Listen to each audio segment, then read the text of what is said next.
Welcome back to our walkthrough of the gay science, now on Book 3. We start out this time on the topic of reformations. We'll begin with 148, quote, "Where reformations occur. At the time when the church was most corrupt, the church in Germany was least corrupt. That is why the Reformation occurred here, showing that here even the beginnings of corruption were felt to be intolerable. Relatively speaking, no people has ever been more Christian than the Germans of Luther's time. Their Christian civilization was ready to burst into hundreds of blossoms. Only one more night was needed. But this night brought the storm that put an end to everything." End quote. This is a common refrain from Nietzsche on the rationalist tendency contained within the Christian religion. And this is given voice by Luther's Protestant Reformation.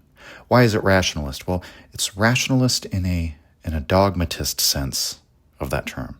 And Nietzsche, he uses the term dogmatism to refer not only to religious attitudes, but also philosophical attitudes. It's an approach of, adhering strictly to a system or a set of first principles. So Luther challenges the moral inconsistency of the Catholic Church. He's committed to the dogma, whereas the broader Catholic Church is not committed to the dogma. So when the corruption of the Church reaches its zenith, and meanwhile the German Church is at its most zealous, its most pious, at the level where the Germans are ready to make their highest demands for consistency or coherency, adherence to the rules, doctrines, values, and so on, that's the moment when a reformation is demanded, that mismatch, that contrast. That's why it occurred in Germany. The mismatch between the desire for purity of thought, coherence in one's metaphysics and morals, versus the human, all too human realities of the Catholic Church, the politics of the Catholic Church and its reigning figures. So no people has ever been more Christian than the Germans of Luther's time, as Nietzsche says. Relatively speaking, he emphasizes that. So he's not making that claim in absolute terms. In a way, he's saying the disparity in piety between the Germans and everyone else was the greatest disparity in history. And so the Germans were like the Christian, the conscience of Christianity, like the bad conscience of Christianity. They were the bad conscience of Europe. They had, in a way, a philosophical demand for the practice of the religion to match the scriptures. But to Nietzsche's mind, there was, again, I'm going to invoke this concept of a productive tension, in this case between the anti-life values of Christianity and the resurgent pagan values that kind of come out in the Renaissance. Meaning here, when we're talking about these, what is meant by a resurgence of paganism, appreciation for physical beauty and aesthetics, a sense of realism, a return to art and science, philosophy of worldliness, widespread immorality, widespread sin, according to the Christian understanding of how, morally how people should behave. And it's during those times when we counterpose mutually hostile values and where we dramatize the struggle between them and the apparent dissolution of the old order and the old morality, that's where there's a potential to reap the greatest harvest of intellectual geniuses and great works and so on, from Nietzsche's point of view. So when he says only one more night was needed, right? So in a way, Europe needed to confront this dogmatism, endure another dark night, so it could be overcome, so it could overcome that sort of dogmatic rationalist tendency once and for all. But instead, what happened is that the European psyche was not up to the challenge of enduring that dark night. It brought the storm, Protestantism. That was not something that was overcome by, we might say, the new counterposed Europe, the new Europe that counterposed the pagan values against the Christian, and from the tension of that produced something new. Rather, Protestant comes in and it unbends the bowstring.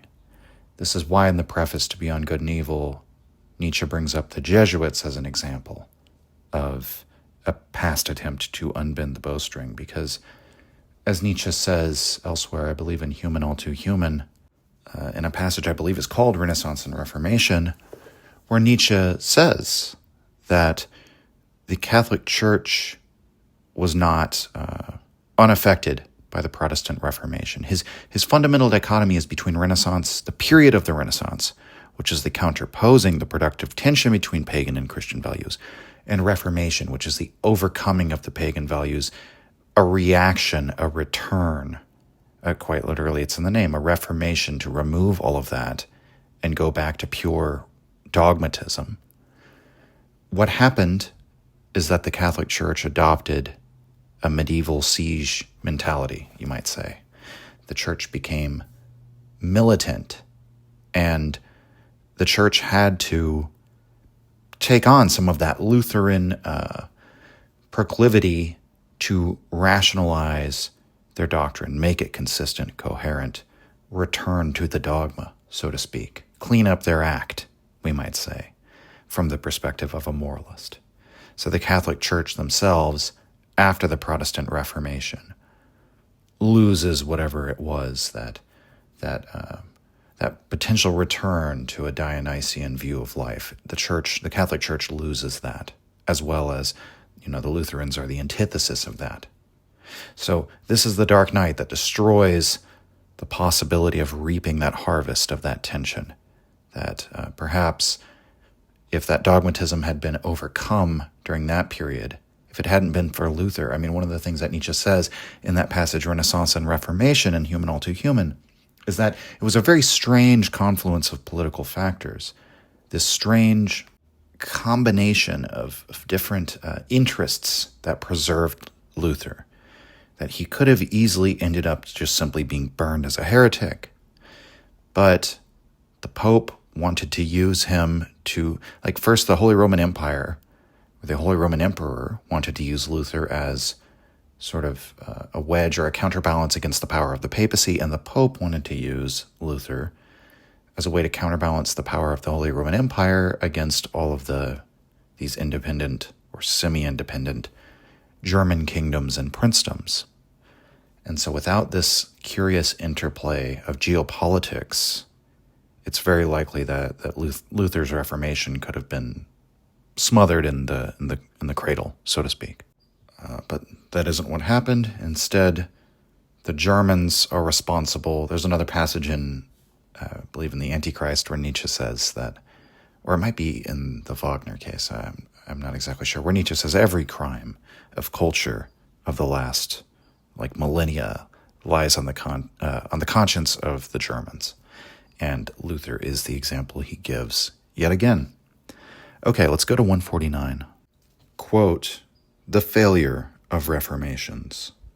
Among the Greeks, several attempts to found new Greek religions failed, which speaks for the higher civilization of the Greeks even in rather early times.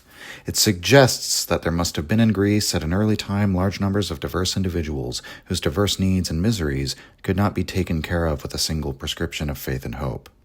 Pythagoras and Plato, perhaps also Empedocles, and much earlier yet the Orphic enthusiasts, aimed to found new religions, and the first two had souls and talents that fitted them so obviously for the role of religious founders that one can scarcely marvel enough that they should have failed.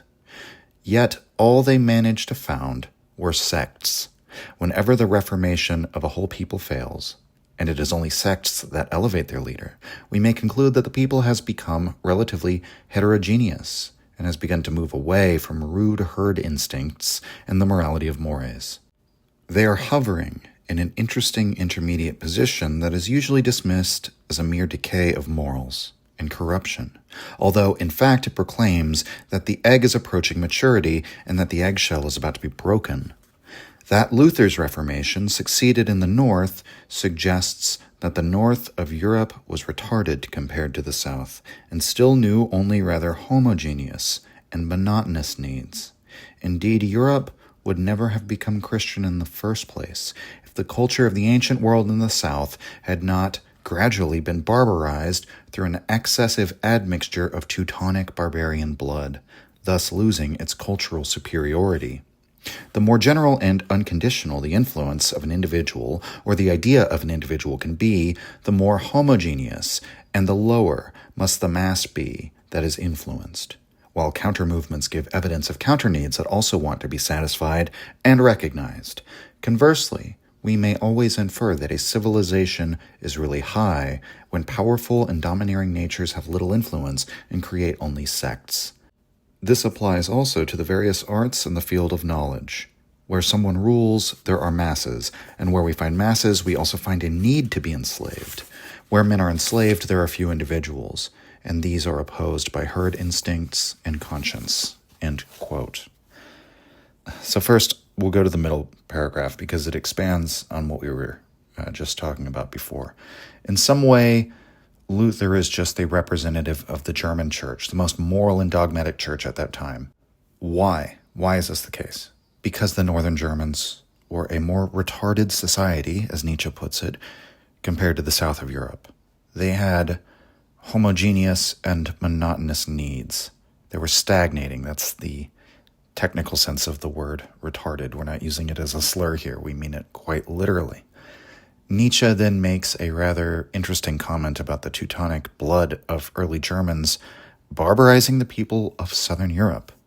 It's like unfortunate that the descendants of the Greeks and Romans interbred with Germans. That's another reason, by the way, why it's not so clear to me that Nietzsche believes in the Aryan theory, which, that would be the theory that blonde Europeans are descended from a Central Asian parent people. Now, the complexity of this is that there is a common linguistic root. There's a common Indo-European civilization. That's the sort of the ancestor of both India and the Greeks and Romans, among others, which that seems indisputable. But the question would be whether, being blonde or a fair complexion links you more strongly of having a purer connection to that original Central Asian people or not. And that to me is not clear because insofar as, Europeans are descended from Indo-Europeans, those would be referred to the Greeks and Romans. Those are the most sure ancestors of these Central Asian, or the most sure descendants of the common Central Asian ancestors. You should refer to Numa Denis Fustel de Coulanges' book on this. He finds similarities not just in language, but in religion between ancient India and archaic Greece and Rome, really the entire Latin peninsula. And so those are the people who have most strongly a connection to the Central Asian parent people, which you could refer to as the Aryans. The problem is that if we try and tie those people to modern-day blonde Europeans, the highest occurrence of people who have fair hair or skin is going to be among Northern Europeans, among Germans, not among Southern Europeans. And here, more apropos to what Nietzsche is saying here, Nietzsche makes the point that the Germans, with their Teutonic blood, barbarized Southern Europe. So that would seem to imply that the blonde Europeans were the ones who are not descended from this Central Asian, Indo-European culture, parent culture of Greece and Rome, right? That would have to follow from what he's saying. And this is all just kind of a sidetrack. It's just me pointing out that Nietzsche often makes these remarks where it does seem as if he's sort of disparaging the possibility that the Germans have any sort of claim to great descent in their blood. And Nietzsche personally, believed in the idea that he was descended from Polish nobility, which was not true, but it's interesting that he even tries to distance himself from having German blood. And so, I've heard some people on the right wing that I don't agree with push back on the idea that Nietzsche didn't believe in the Aryan theory. And he is constantly taking shots at the Germans as a people. So it's very hard for me to take seriously the idea that he thought they were the descendants of some pure Indo-European race. And here it's very clear that he does not think that he thinks the opposite of that. So, but the important thing for this passage is that, because all that doesn't really matter, right? Those are Nietzsche's opinions, and he doesn't really have the scientific expertise really to be speaking on these things, and much of his ideas could be considered out of date. The important thing philosophically is that the German culture, the German mindset, is more responsible for preserving and maintaining Christianity than that of, say, the earliest adherents of Christianity in the 1st and 2nd century AD in Greece or in modern-day Turkey or just elsewhere in the ancient Near East or in northern Africa. Perhaps if Christianity had remained localized to those areas, maybe it would have died off or been overcome or sublated by something else. What if it hadn't ever been adopted by these Germanic people in the north of Europe? Like, it needed their mindset to really take on this dogmatic rationalist form. That's who really maintains it, right? That's who founds the next Roman Empire, the Holy Roman Empire, which is, people like to ridicule that term. I'm not going to get involved in the debate as to whether it is actually Holy Roman or an empire, but I will say, when the Holy Roman Empire was established, whatever you think of the name, that was the center, the political center of Latin Christendom at that time. Italy was not politically powerful. In fact, when the Holy Roman Empire begins, they actually rule over Italy. And so the Holy Roman Empire, which is the first German Reich, is the first, many would say, I know you can debate about this, but I think this is not too far from mainstream historical opinion, that after the fall of Rome in the West, among Latin Christianity, this was the first time that a new empire, a new center, a new political center is founded in the wake of Latin Christianity's creation, right? Obviously, the old Roman Empire, in the last 200 years or so of its existence, begins to be ruled by Christian emperors, and the people begin to convert en masse. But nevertheless, that was the end of an old political order that was not founded on the principles of Christianity. The place where that happens is Germany, right? That's if I were to put it in vulgar terms, we could say Christianity brings down the old Roman Empire. It takes them a few hundred years, but then they found a new empire. And that is in Germany. That's where the new empire of Christianity is founded, right? That's where the first political instantiation of a Christian culture occurs. And by the way, it's in the Holy Roman Empire, yet again, that Luther makes his proclamation, that's where he leads his movement of religious reform. That's where it all begins, is a new form of Christianity. So this Reformation, Luther's Reformation, which occurs in a monotheistic religion and a monotonous, homogeneous, and Nietzsche would argue stagnant society, it succeeds and it founds a new iteration of Christianity. Why does it succeed? Because of precisely those cultural factors. The old form hangs on, but even Catholicism over the centuries, as we discussed, is somewhat Protestantized. So we could say Luther's Reformation is successful. He carves out space for his interpretation of the religion. Whole countries convert to Protestantism, and even the people who don't convert to Protestantism are changed by it. Nietzsche contrasts this with the Greeks, where there was also a spirit of religious reformation, which begins around the 6th century. That happens to coincide with the rise of philosophy in ancient Greece, by the way. And these reformers are they're no less zealous in their opposition to the existing religious mindset. They're no less zealous than Luther is. I mean, Protagoras, Plato, the Orphics, they all criticize Homer and Hesiod. So, Homer, as we all know, is sort of like the founding cultural figure of the Pan-Hellenic culture, in a way, that his epic poems define in many ways, they're influential in almost everything that happens afterward. And Hesiod in his Works and Days, he's writes one of the definitive cosmologies that sort of sets down what the Greeks believe about the creation of really all existence, all nature. And Pythagoras says that Homer and Hesiod are being tortured in Hades. We also have Plato comes along and attacks the Sophists, which is the existing school of philosophic instruction. We have like Empedocles. He says he's a god on earth, and he comes to restore and purify the religious rites. He makes that claim that I'm here to purify, to reform the rites. And of course, Pythagoras, who I already mentioned, was similarly deified. And yet, as Nietzsche says in the passage, there's never a single reformation in Greek history in which the entire Greek religion is overhauled. So, like, we don't see a period in Greek history where, this begins the Pythagorean period, right? Whole sections of northern Greece, cities don't break off and all follow Pythagoras as a new god. They don't have a Jesus or a Buddha or a Luther or a Muhammad, right?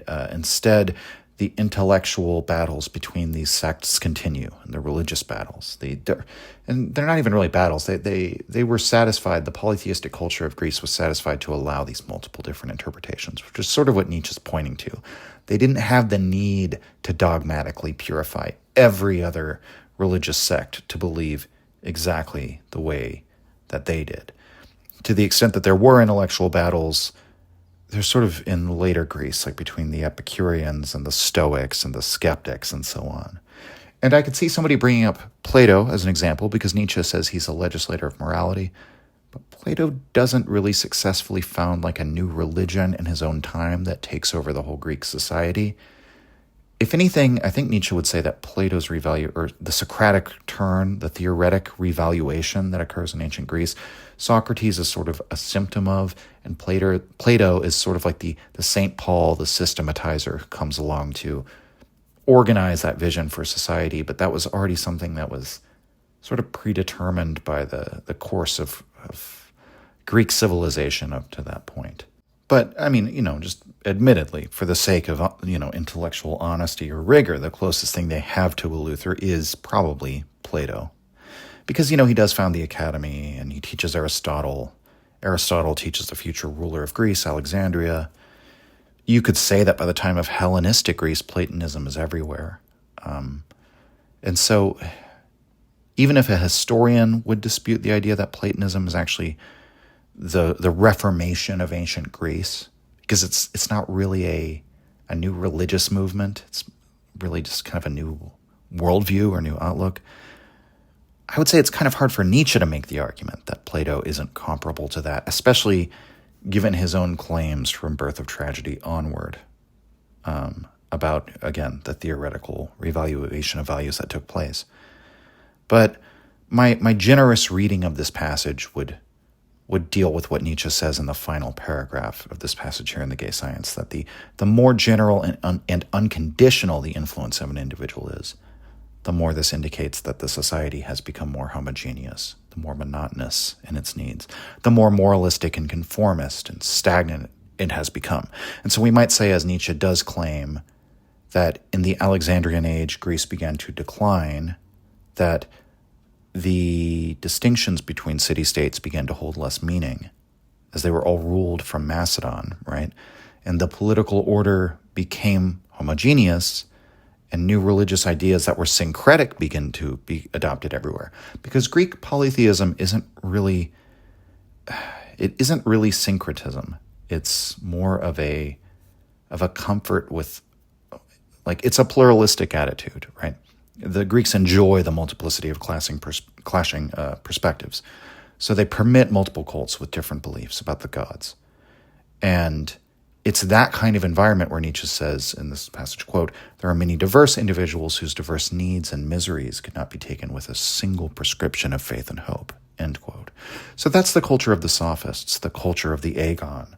It's a culture of plurality. But that's the older Greek culture, right?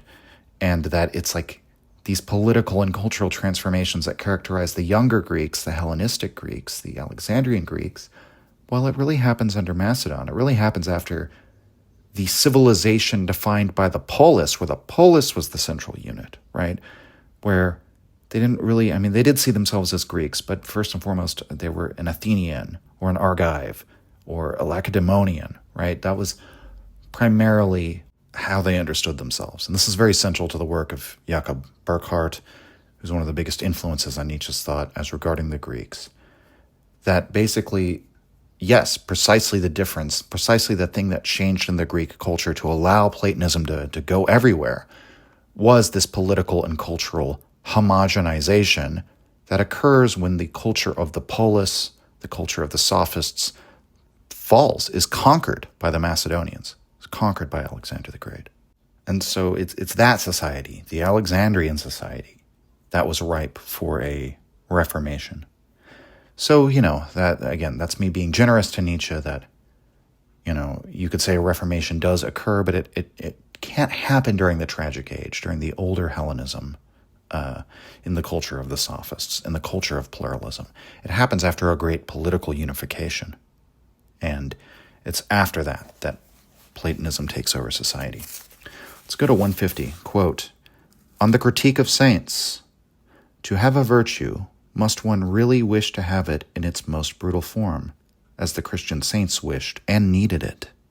They could endure life only by thinking that the sight of their virtue would engender self-contempt in any one who saw them. But a virtue with that effect I call brutal." End quote. So we did a whole episode on Nietzsche's view of the saint, or, the holy man, the ascetic, a number of terms we could use. And the saint takes the virtue of self-discipline or self-tyranny to the extreme. We could say he's so excessive and immoderate that it becomes a vice, right? To take self-tyranny to such an extreme, like a brutal extreme, as Nietzsche puts it, brutality towards oneself even.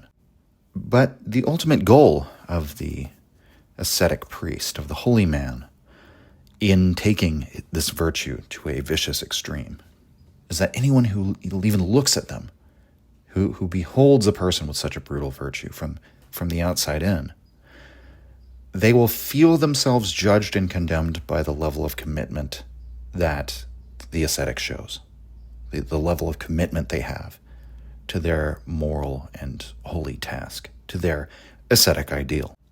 And that was the thing that seduced the warrior aristocracies into treating priestly aristocracies as equivalent to themselves. Like the knightly nobilities, the priestly classes create values. They create values which are an inversion of the knightly nobility, right? But still, they create them, right? So the knightly nobility is based on worldly values. It's based on strength, health, and beauty. The priests promote a value system of self-starvation and voluntary poverty and suffering, which are all essentially otherworldly values. So they attack and dominate their own natural impulses. The priest does. They tyrannize over themselves in a brutal manner.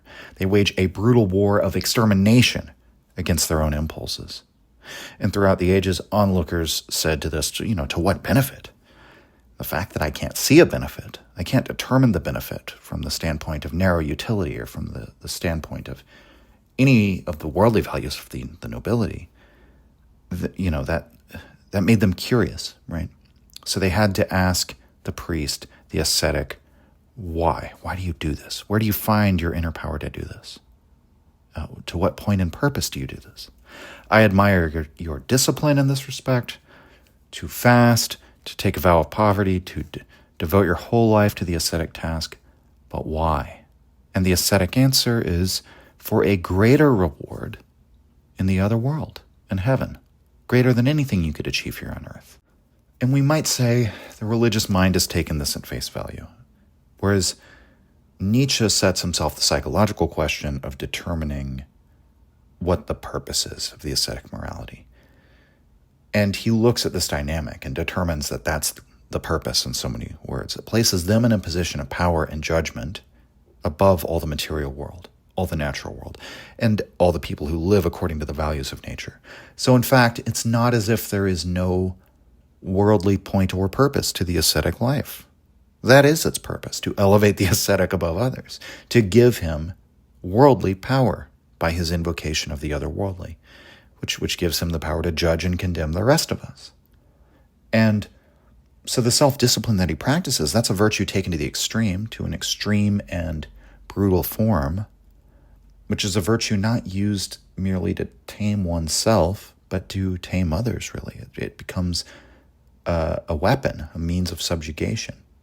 And that's Nietzsche's critique of the saints, because they're often regarded as harmless and selfless and beneficent men, merciful and just completely unambitious in the worldly sense. But if Nietzsche's analysis is correct about the real impetus for their struggle over values, they're actually none of those things.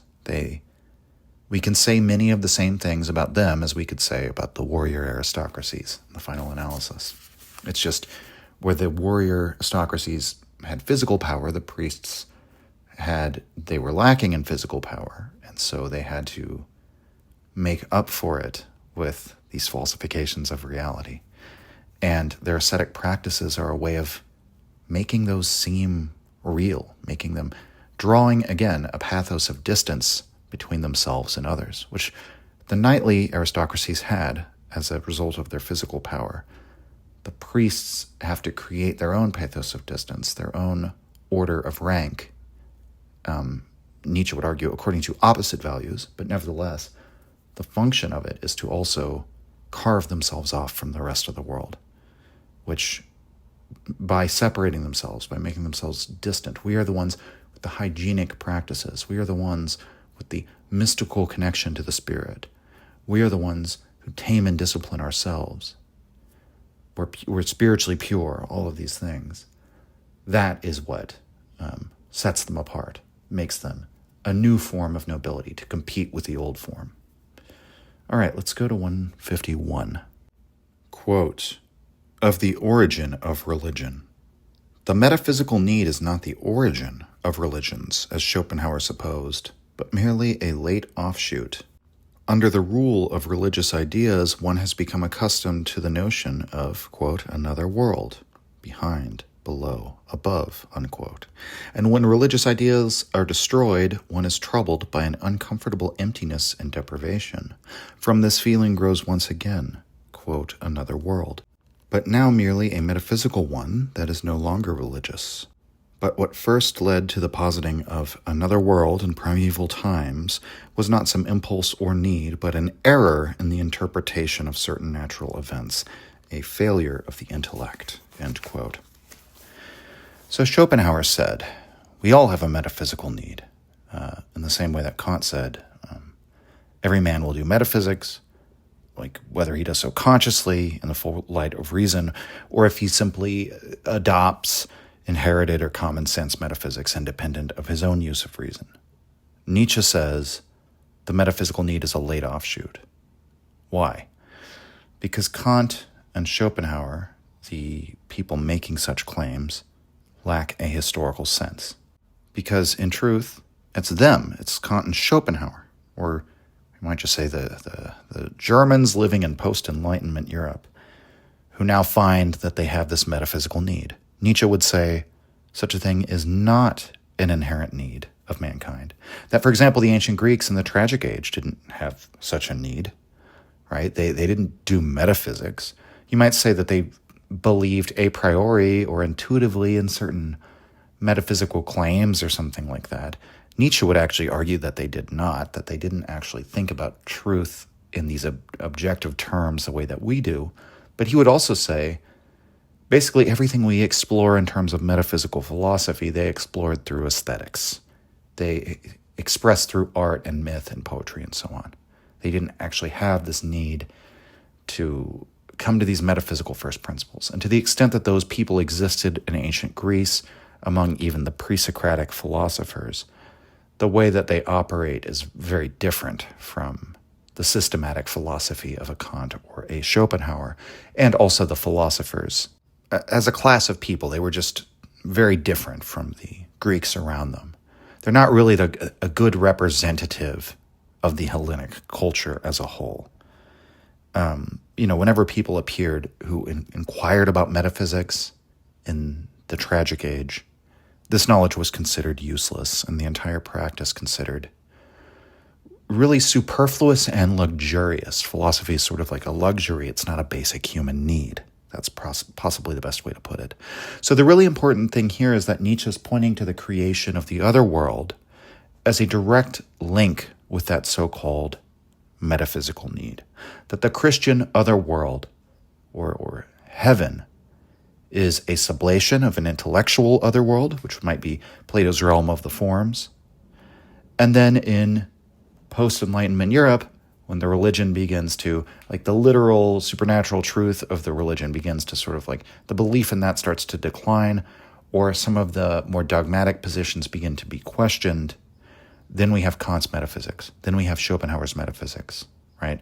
By the way, Schopenhauer's metaphysics explicitly combines Kant and Plato and tries to distill out of them the essence of all philosophy and religion. So that's the true world returning again in a metaphysical form, as basically a return to that after this explicitly supernatural other world of Christianity.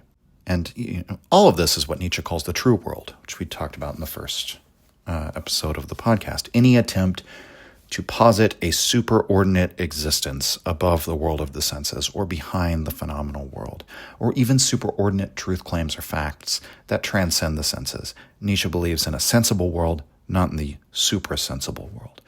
He will develop this idea throughout his career, but here we have it again in Book 3 of The Gay Science.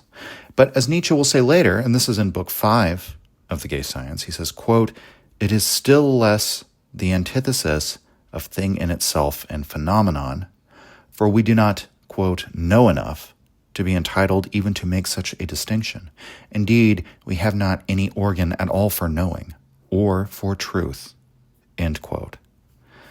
So I think that makes it very clear. It makes Nietzsche's position very clear, and it's also why I sort of take issue with Heidegger saying Nietzsche is like dialectically entangled with Plato, that he doesn't really transcend a dialectic or a reaction to Plato, because, he says here, it's not that my position is the antithesis of the thing in itself and phenomenon split, right?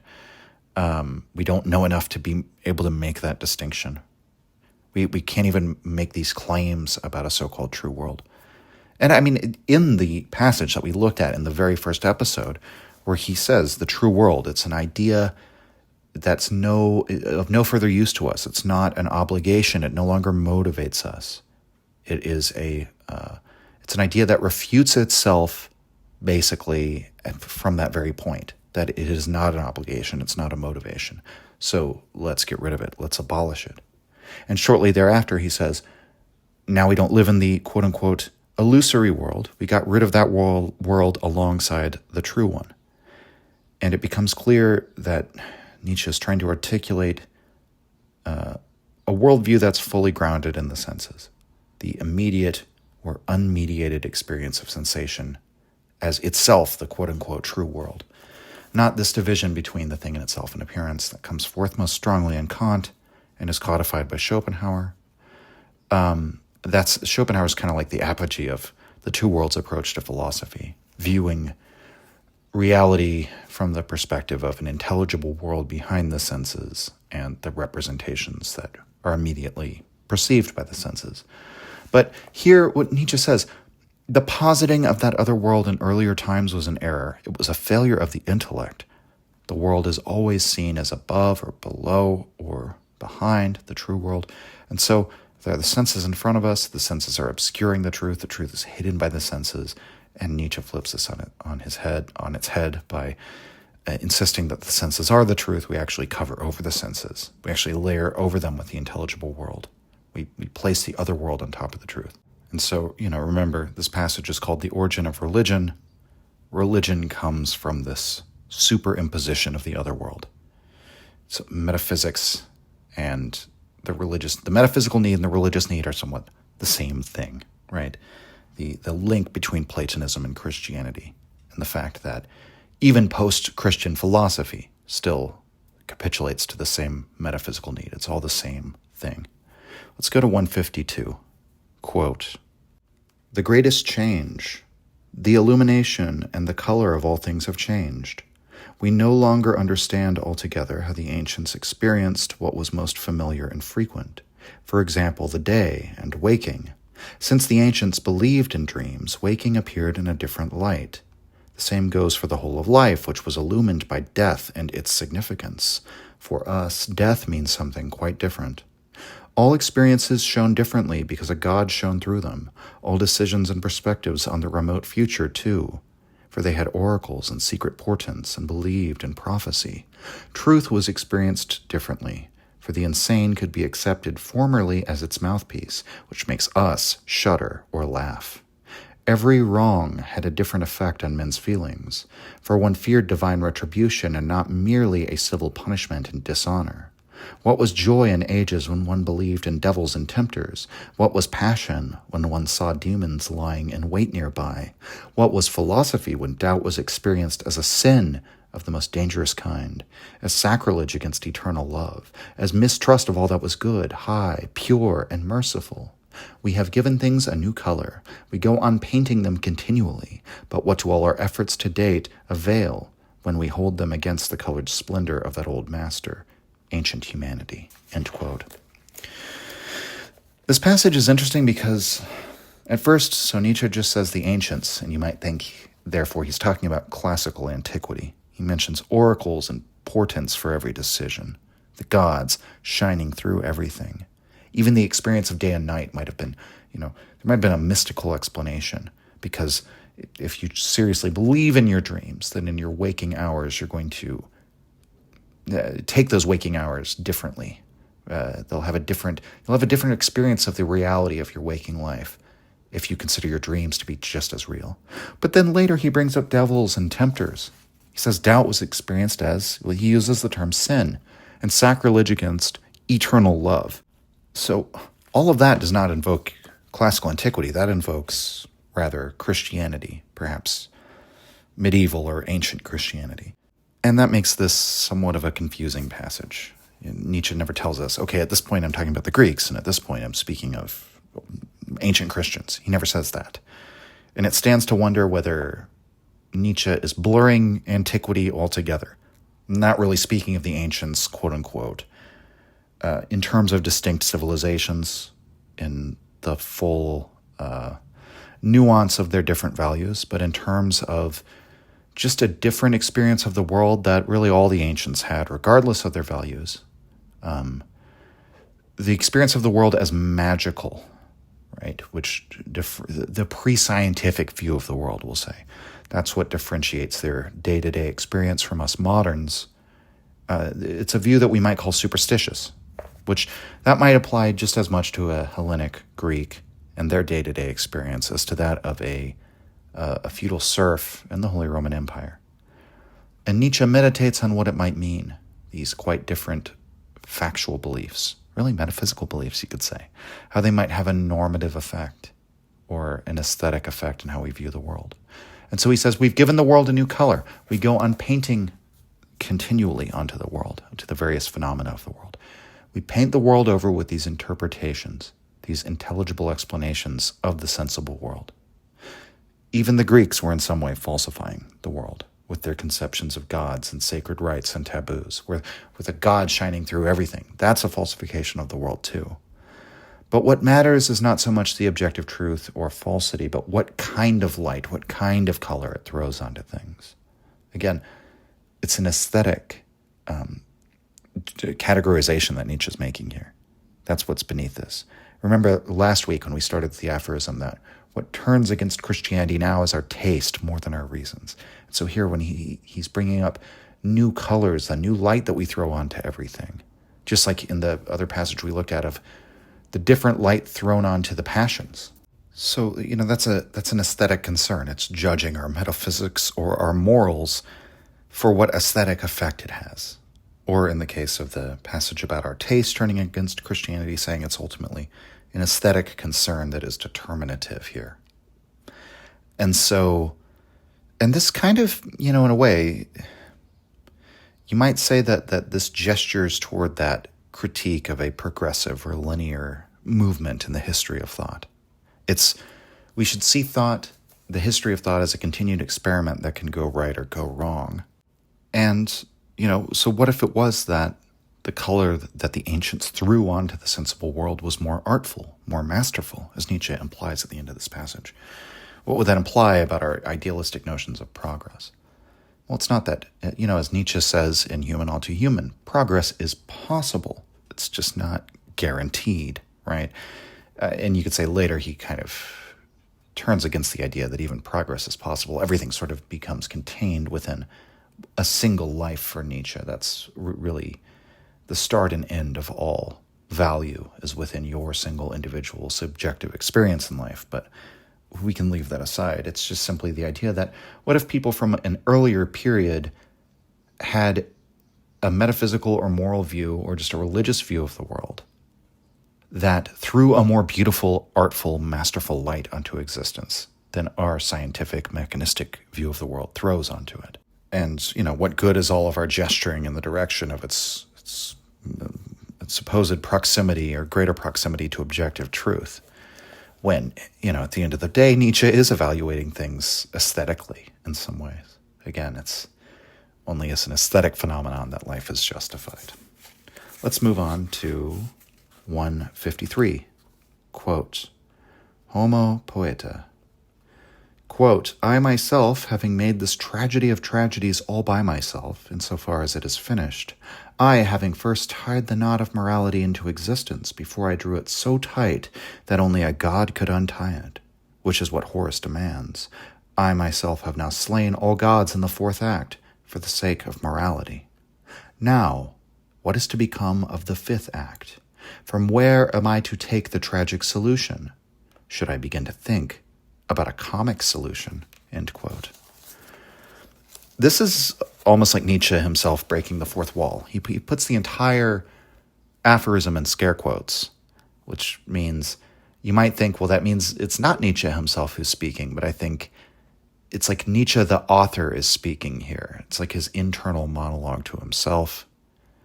Because at this point, Book 3 of The Gay Science completely shifts its tone and its methods.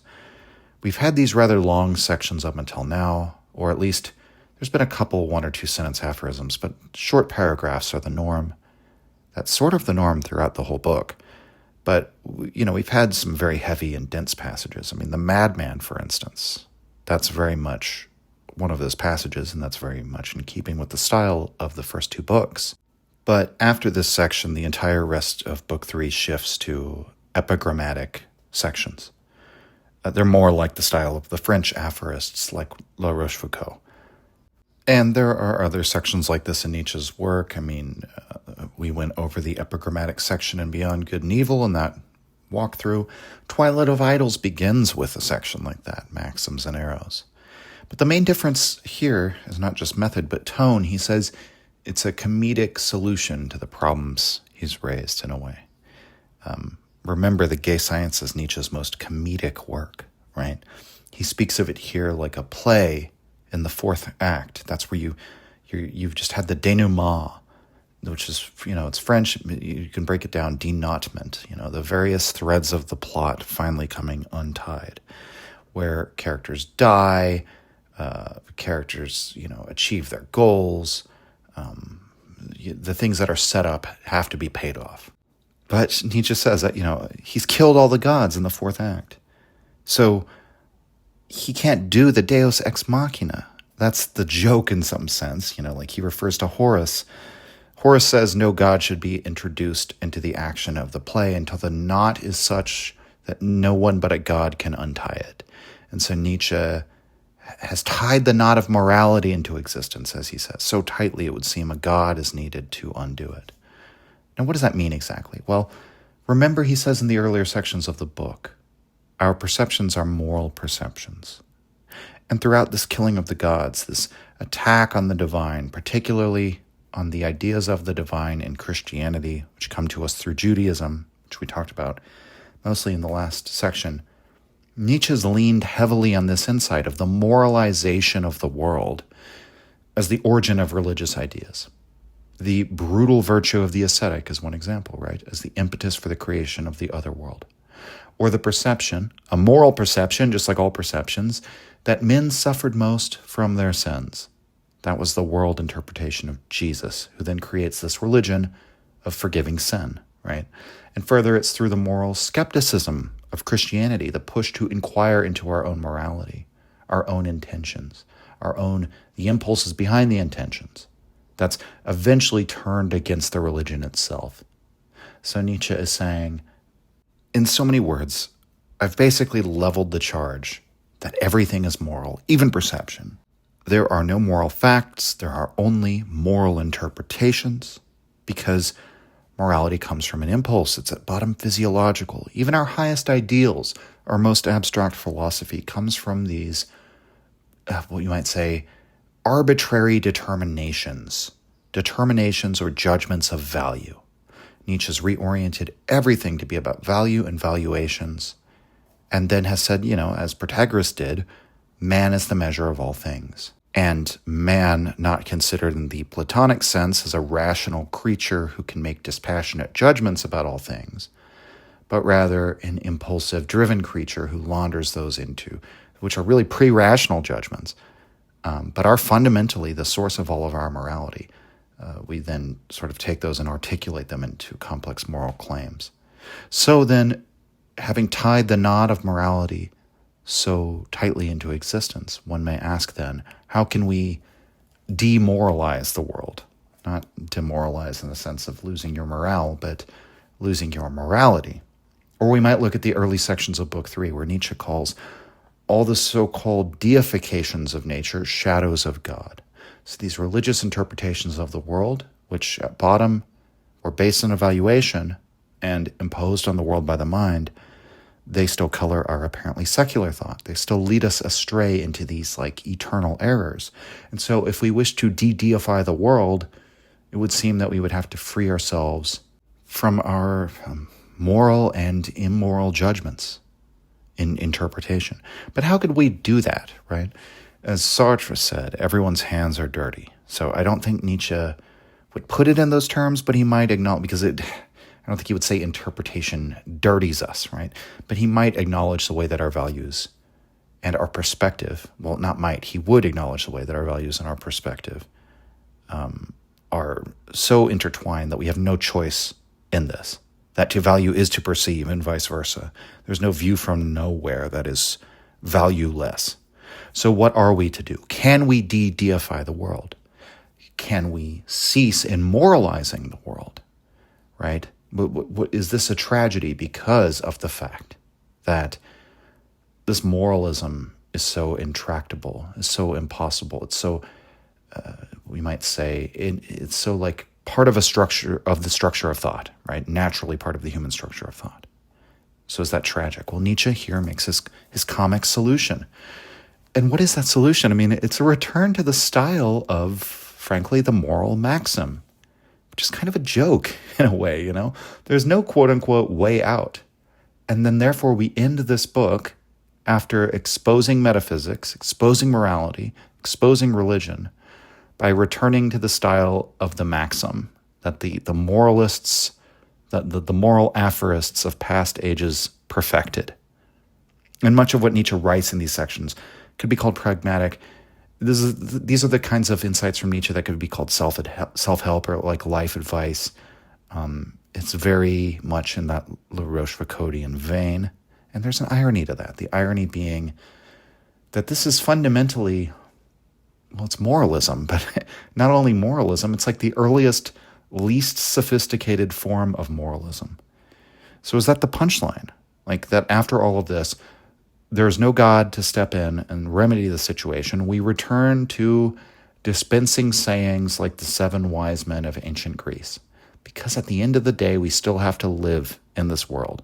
And as Sartre would say, we still have to get our hands dirty. But Nietzsche carries this out, I think, with a very different perspective from any of those past moralists, because it's not as though we simply forget all of the previous insights that we've considered. So all of the attacks on moralism and metaphysics will still be with us, but we still have a need for practical ethics within that Nietzschean world. And so with that, we're going to move on, and you'll notice the sections are going to get a lot shorter, and I'll have a little bit less to say, not because Nietzsche's being less insightful, but because his wisdom is just, it gets more condensed, it gets more elegant in its form. It does his words a disservice to unpack every last thing. And I've said that before when going through these epigrammatic sections in a walkthrough. But we'll probably move through these much quicker for the remainder of Book 3. So here goes. Let's look at 154. Quote, "Different types of dangerous lives. You have no idea what you were living through. You rush through life as if you were drunk and now and then fall down some staircase. But thanks to your drunkenness, you never break a limb. Your muscles are too relaxed and your brain too benighted for you to find the stones of those stairs as hard as we do. For us, life is more dangerous. We are made of glass. Woe unto us if we merely bump ourselves, and all is lost if we fall." End quote. So, brief insight there. One who is drunk. So remember, what are the section we ended off last time? European narcotics. Christianity and liquor are the European narcotics. And there's like a very deep link between alcohol and religious belief, specifically Christianity for Nietzsche. And that is, they're both a salve, a balm, a way of easing the pain, in the way that Marx said that religion's the opiate of the masses, right? Nietzsche has a similar critique in this way, in that, sort of the casual drunkenness, the common drunkenness, the sort of alcoholic cultural traditions of Germany, that it's quite normal to go and put down a couple, steins of beer or whatever after a hard day of work, and then to go to church every weekend.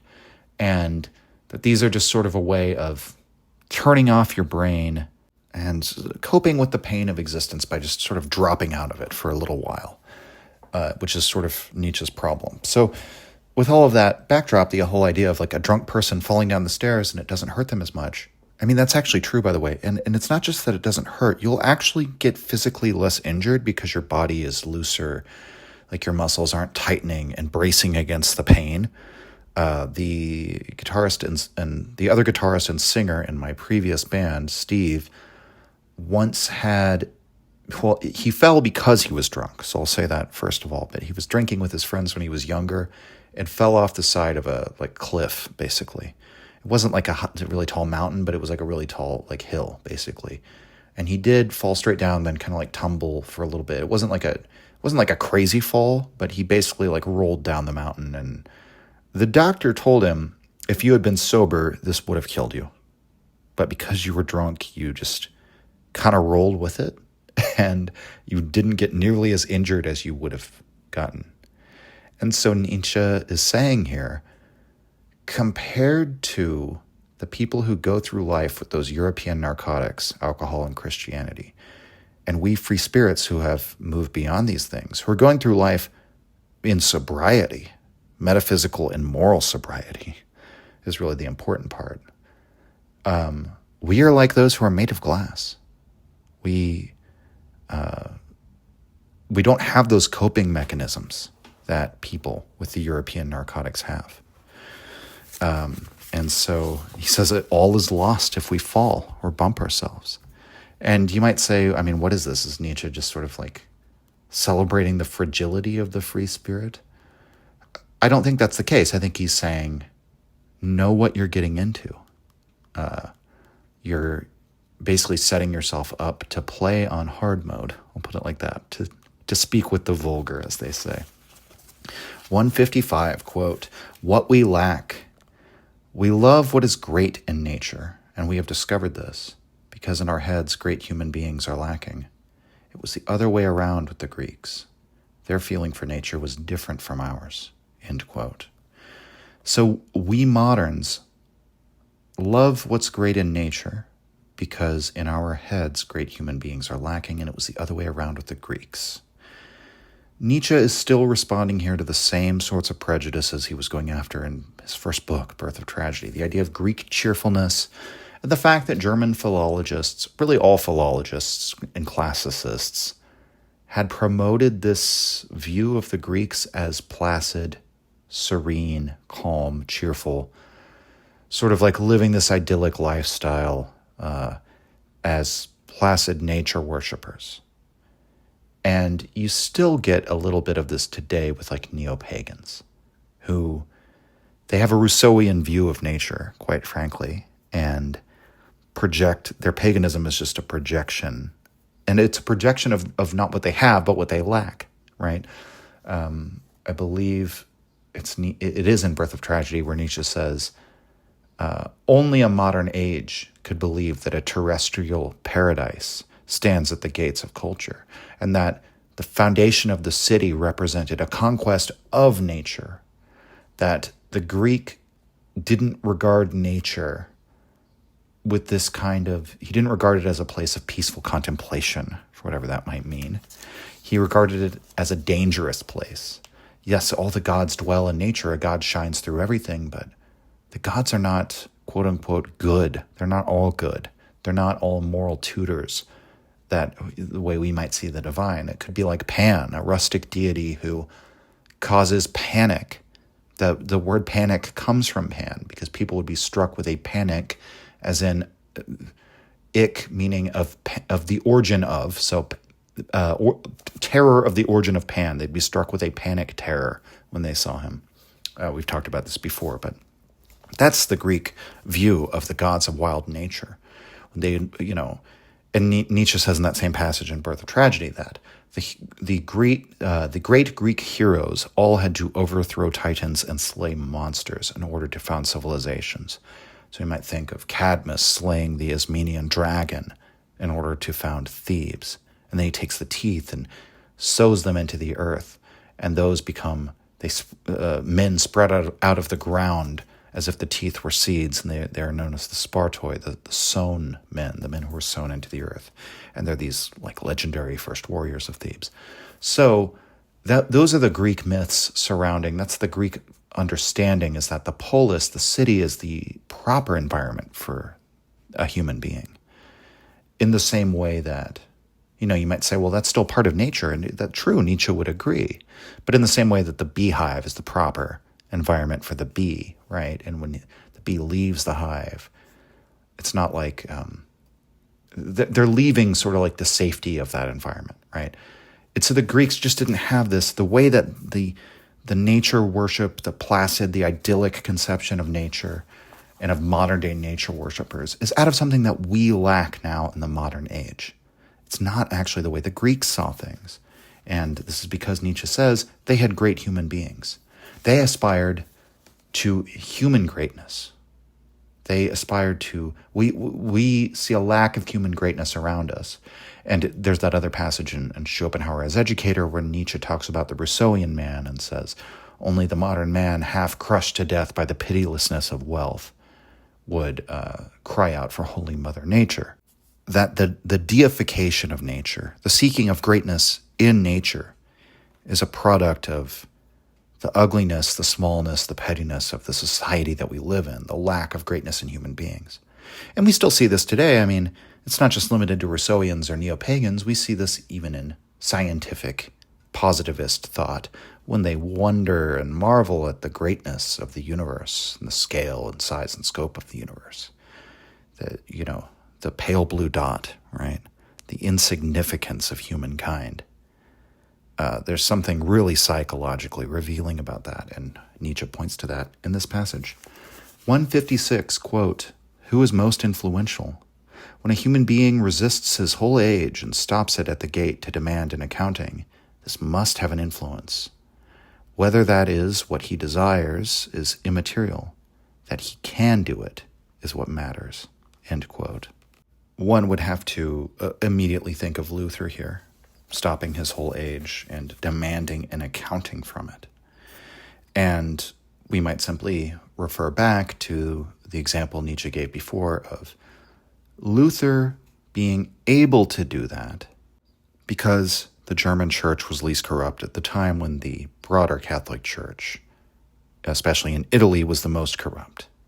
and Luther being able to do this without being burned alive because of those political factors that came together, this very peculiar constellation of factors that allows him to do it. And so, he says what he desires is immaterial. We might say the desire as the person, this what we might say, person who intervenes into their culture demands an accounting of it. Their desire is immaterial because the desire isn't what is active. The desire is not what is determinative here. The desire, we can presume that many monks might have shared the desire that Luther had. And there were previous reformers who didn't have the good fortune to have the ability to do as Luther did. So we'll leave it there. We'll move on. 157, quote, mentiri, watch out, he reflects. In a moment he will be ready with a lie. This is a stage of civilization represented by whole peoples. Just consider what the Romans meant when they used the word mentiri, end quote. And this is Kaufman's footnote. Mentiri means to lie or make something up. The word is derived from mens, mind, and the root meaning is to think up something. So, watch out, he reflects. In a moment he will be ready with a lie. I remember a really old stand-up special from Dave Chappelle where he said, he was talking about being in a relationship, and he said, when a man says, God damn it, just let me think. Just let me think a minute. That's how you know he's lying. So I need time to think, right? And I mean, in some sense, Nietzsche's insight here is very, very simple and straightforward. It's almost just so simple that it seems hardly worth stating. That it's almost become like a cliche in our culture. That if you don't lie, you don't have to remember anything. You don't have to make anything up. You're not going to make any errors because all you have to do is tell the truth. But, it is interesting, the implications of that. That the more intelligent you are, the more capable you are of deception, and therefore the more likely you are to deceive. That the thing is, I guess, there's a picture of thought, an image of thought that is often promoted, that it's the way of getting to the truth, but it's also, thought creates the entire possibility of falsehood. And Nietzsche's essay on truth and lies and the non-moral sense is very informative for this. I mean, one of the things he says is that intelligence enfolds its chief power in dissimulation, and the ability to conceal things or make things seem other than they are. That's the main, survivable advantage of the intellect, is effectively the ability to falsify the world. And, I mean, Nietzsche's not the only one who says this. Schopenhauer says this. He says the ability to make these, the senses can be wrong, but the scale at which the intellect can be wrong or can falsify the reality is far beyond anything the senses could ever do. And so it's just worth noting, the idea, that connection between thinking something up and deception. The idea that the more we delve or plunge into the conceptual world, the intelligible world, the more that we're drawing on a power whose main modus operandi is falsification, is deception. That's why the intellect is created in the first place, according to Nietzsche, or why it survives, why it flourishes. It's the ability to falsify things. Okay, let's go to 158, quote, an inconvenient trait. To find everything profound, that is an inconvenient trait. It makes one strain one's eyes all the time, and in the end one finds more than one might have wished, end quote. Not much to say about this here, except that it reminds me of, I don't remember this gentleman's name. I think I've brought him up before, maybe in the episode on forgetting, but I'm not sure. I think I heard this on Radiolab of a man who could basically, he had not just an eidetic memory, that would be a misnomer. There are certain people who have, I mean, it's a defect. It's it's a flaw in their brains, like in the chemistry of the chemistry is probably wrong, but it's a neurological flaw. That's what I'm trying to say, in which they can't forget anything. They have all of their memories that they forge are basically exactly as clear as any other. And we might think that having a perfect memory would be many people would say, oh, I wish I could have a perfect memory of everything, that my brain was just almost like a video camera recording everything and I could access everything at my leisure. But what I remember this man said, who couldn't forget anything, was that it was kind of a curse. That, I remember the birth of my child with the exact level of clarity as I do about buying a Twix from the convenience store in 1989, right? And every other time that I went to the convenience store, it's like his brain was almost like clustered in with memories. So this isn't specifically about memory and forgetfulness, but he says to find everything profound is an inconvenient trait. And you find more than you might have wished. You strain your eyes all the time. And it's sort of like the inability to find anything unimportant. First of all, we should ask who's the kind of person who finds everything profound? Normally, that's like somebody who's living in some sort of religious or mystical view of the world. And they're straining their eyes all the time, finding mystical, profound significance in every last moment. But every moment is not equally profound. I would say, Nietzsche doesn't really go that far here, but I feel comfortable saying that. Every moment is not equally profound. And if you are trying to take in every last experience you have and christen it as some sort of like profound mystical allegory, you're going to get more than you bargained for. And in reality, no one's actually able to do this because, again, quite frankly, some experiences just are more profound than others. For most people, the birth of your child is going to be more profound than buying a Twix at the supermarket, right? So if you're straining your eyes in that moment to find profundity in all of these memories and experiences, as Nietzsche says, he makes no greater or lesser claim than to say that is a rather inconvenient personality trait to have, to always be looking for, desiring profundity in every little moment. All right, let's go to 159. Quote, every virtue has its age. Anyone who is unyielding nowadays will often have a bad conscience due to his honesty. For being unyielding is a virtue that does not belong to the same age as the virtue of honesty. End quote. I've been using a lot of vulgar examples in this read-through, but let's do another one. I mean, if you remember recent American history, George W. Bush once famously said, if you're not with us, you are with the terrorists, right? It's a very absolutist statement. Later, somewhat parodied by George Lucas in Star Wars Episode III. If you're not with me, you're against me, you're my enemy, or however Anakin puts it. Only a Sith deals in absolutes, right? So that is being unyielding. That is a commitment to a position. Nietzsche says, in Beyond Good and Evil, one of those epigrammatic sections, once the decision is made, it requires, once you've made a sort of decision that requires you to burn a bridge and move forward no matter what, that requires an occasional will to stupidity in order to carry that out. Because there is something, stubbornness might be required, stubborn commitment or zealotry, or being unyielding, being resolute. That was one of the things that was a talking point about George W. Bush, is that he's very resolute, which that was parodied by the left as being stubborn or whatever. But that might be like a necessary virtue, and sometimes to be resolute. Like regardless of whatever extraneous information or countervailing information or whatever I'm going to get, the task that I'm committed to is so important that I shall be unyielding in it. But Nietzsche says, the title is Every Virtue Has Its Age, right?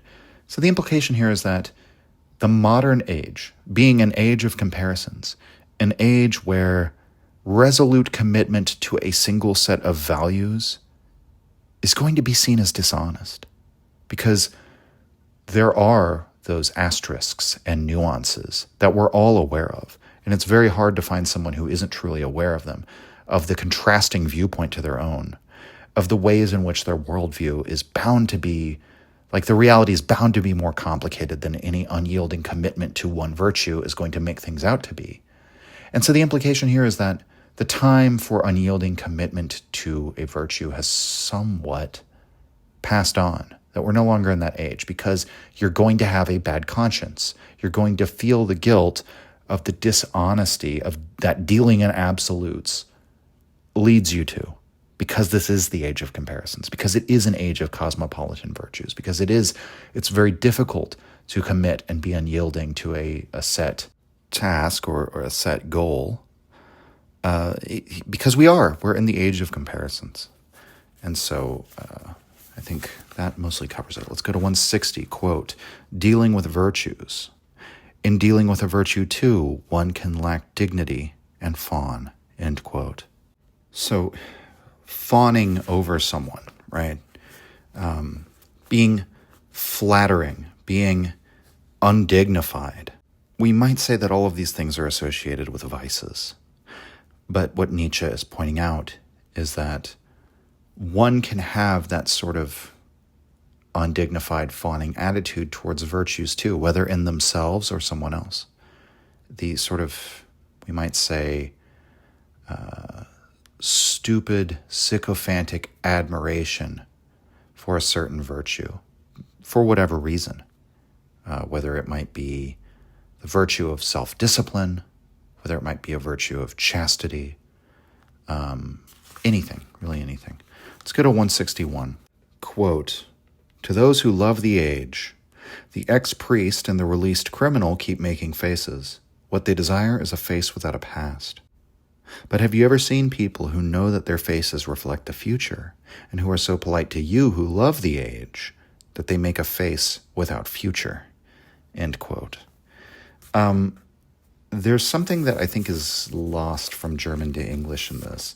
The idea of making a face or making a look, it could kind of be interchangeable. And so, and like when he says at the beginning, the ex-priest and the released criminal keep making faces, you could sort of see it like making a sour face, like grimacing, something like that. And so what they wish they could have is a look, an appearance, a face that doesn't give away the past of who they were. We might say that, there is a certain look particularly to the man of a former criminal lifestyle. Like perhaps he might have tattoos, perhaps he might have just a certain, like scars or just a certain look to his face. Sometimes it is written on people's faces, the suffering they've gone through or just the life experiences that they have. And so, basically Nietzsche's talking about is like the person who's the saint becomes sinner and the sinner becomes saint, who wants to leave behind the past, who doesn't want to carry even the look of what they used to, the life they used to lead. And it's unclear what the type of person he's invoking when he says, have you ever seen men whose face reflects the future? What's interesting, he says that they're so kind, or they're courteous to you, polite to you who love the age, because such that they assume a face, that they have the look of a man who is not dissatisfied with the present and looking to the future, that they are so courteous with the age that they're in. I mean, so perhaps these people will be Nietzsche's philosophers of the future. Perhaps they're represented by the free spirit, those who are able to be at home with what's happening now while looking to the future, not trying to cast off a past. It's a very, in the broadest sense, sort of the hint of an affirmative, active way of life in contrast to these, people who are trying to escape the past. So fundamentally reactive. 162, quote, egoism. Egoism is the law of perspective applied to feelings. What is closest appears large and weighty, and as one moves farther away, size and weight decrease, end quote. So, perspective. This is, by the way, I had somebody challenge me, I think even on Patreon, saying, well, Nietzsche never said truth is relative. I mean, yeah, Nietzsche wouldn't write that, because what is meant by truth, quote unquote, is such an indeterminate phrase. When we say something like truth is relative, we are making an indeterminate phrase, but what we're gesturing at is Nietzsche's perspectivism and the essential relativity of perspectivism. And people, I think, misunderstand what relativity means. Like it's relative, it relates to something else, right? That it's not an absolute, there's no absolute standpoint. So there's no absolute idea of what might we say? Like, in moral terms, the good, right? The good is only established based on you as man, the measuring animal, in relation to other things in the world, and whether you feel that object or goal or person, whatever it might be, what judgments you make about its value in relationship to you. And to say something is relative, again, like, take it out of moral terms. It just means that it's established on the basis of a relation. So what is it that is hot or cold, right? Well, we can put numbers on an absolute scale to measure temperature, and no one would say that that's not real. But the terms, the signifiers hot or cold, sort of refer to like a subjective experience, and that's going to, you can't just state that in strictly absolute quantifiable terms.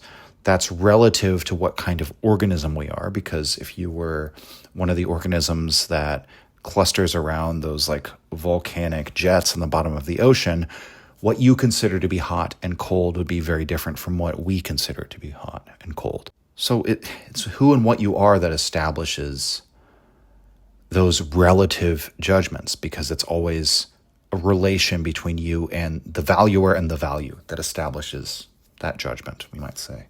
It's all very abstract, but it's just, we see that perspectivism very clearly here, that what appears to the ego to be large and momentous are those feelings, those sentiments, those states of mind or soul that are nearest to it, or of greatest value or greatest significance to the ego. While, and we might just say, or that we regularly experience, which are normal to our experience. So we might say, to use, again, another perhaps vulgar example, or just because it's too easy, but like a fighter, a jihadist fighting for ISIS, right, has this whole attribution of significance to the state of mind of martyrdom that might be required in order to martyr yourself. We might say that state of mind is very distant from the normal states of mind, or even the exalted and significant states of mind of the average person living in the Western world, who doesn't really experience that kind of state of mind at all. So the more egoistic someone is the more absorbed they are into their own perspective as to what they consider to be regular or significant states of mind and feelings. And all of that which appears to be farther away, distant from them, is not accounted to be, as Nietzsche says, large and weighty. Okay, let's move on to 163, quote, "After a great victory, what is best about a great victory is that it liberates the victor from the fear of defeat. Why not be defeated sometime too, he says to himself. Now I am rich enough for that." End quote. There's another passage where Nietzsche says, I am rich enough, or I'm prosperous enough for that. It's where he says that the great soul may say to his parasites, what of my parasites? May they live and prosper. I am healthy enough for that, or I'm strong enough for that, I believe is what he says. So there's this idea, quite contrary to the people who portray Nietzsche as wanting to return us to like being bloodthirsty, although Nietzsche does certainly exalt the barbarians and certainly the barbarian way of life. I'm not trying to minimize or obfuscate that. But there's always this idea that it's really the weak and petty who feel the need to revenge themselves, or who conceive of everything in terms of this zero-sum game and struggle for existence. Reducing everything to a struggle really says quite a bit about you, because, and I think I've raised this point before, imagine if someone were to say about their own life on a microcosmic level, everything is a struggle for me. It's a struggle to get out of bed. Is that strength? No, that's weakness. That's a weak person. Quite literally, if they're saying that, they're probably like physiologically weak, right? So there's something about the people who interpret Nietzsche as giving us a world that's entirely reduced to a struggle for power, putting it in those terms. That is power seen from the petty side, as Deleuze would have said. And so there's this idea of the person who does not take revenge, not because they're impotent and can't take revenge. That's like the position that creates the slave morality, the Christian values, right? I'm unable to revenge myself to requite harm with harm, so that makes me feel my impotence, and therefore I am required to create this whole moral code that condemns the people who do that, condemns the people who do have the power to do that and exercise it. But there's another kind of person who is so powerful that they could suffer attacks, slings and arrows, indignity, and say, I'm strong enough for that. They could have parasites, people who sap off their wealth or health or on the societal level off of the resources of society. And the people running society might say, are we not rich enough for this, right? And so here, the best thing in victory and triumphing over an enemy is not, as Conan would say, the joy of, razing their cities and seeing your enemy driven before you. This is the best thing in life. It's saying the best thing is that it deprives the conqueror of the fear of defeat. It makes the conqueror a better person. This is a common thread in Nietzsche's ideas, that of the ennobling effect of power. Now, if someone's already been corrupted by weakness, so this is covered in my video on weakness corrupts, the idea that it's actually weakness that makes you a worse person. That's what makes you vindictive and resentful and life-denying. That's where all of the bad psychological poison comes from. It's actually weakness in Nietzsche's view. So there are people who become corrupted, so to speak, by weakness and then attain power, and they're not made any better by it. It doesn't undo the damage. And that's where we might say we get a lot of the associations with power corrupts, because and many people responded to that video by saying, well, it's not that power corrupts, it's that power reveals, right? Reveals who you really are. And so, sometimes it reveals that the person who took power was not destined for it or didn't deserve it. But what Nietzsche would say is like, yes, but the person who is not destined for it or doesn't deserve it is precisely the person who has been psychologically corrupted by becoming resentful, becoming infected with a bad conscience and life-denying values. That all comes out of impotence. It all comes out of weakness. And so the best thing about power is that it ennobles you. It makes you actually more naive in a way. It makes you, and I've seen this happen. If you've ever spent any time hanging out with irresponsible people who occasionally just say, fuck it, and take a big risk that's technically really stupid, but then it works out, and they say, see, nothing happened. It was fine, right? and that's the thing. It's like nothing happens until the time when it finally does, right? I'm not going to go into any detail. I'm just going to say I've been in a touring band for like 13 years now. And I've spent a lot of time around people who, while you're on tour, you kind of get into another mindset where you feel like you can get away with anything. And a lot of people start doing reckless or stupid things. And often when their bandmates call them out, they'll be like, well, it was fine, right? Nietzsche would say that's also the good, right? You're sort of, every time you get away with it, you're making yourself more carefree because you're learning that you can get away with it, and you're kind of unlearning the fear and the baggage and the immorality associated with those behaviors. So the fear of defeat, right? The fear of the risk that one incurs when engaging in a great war or struggle is unlearned by victory.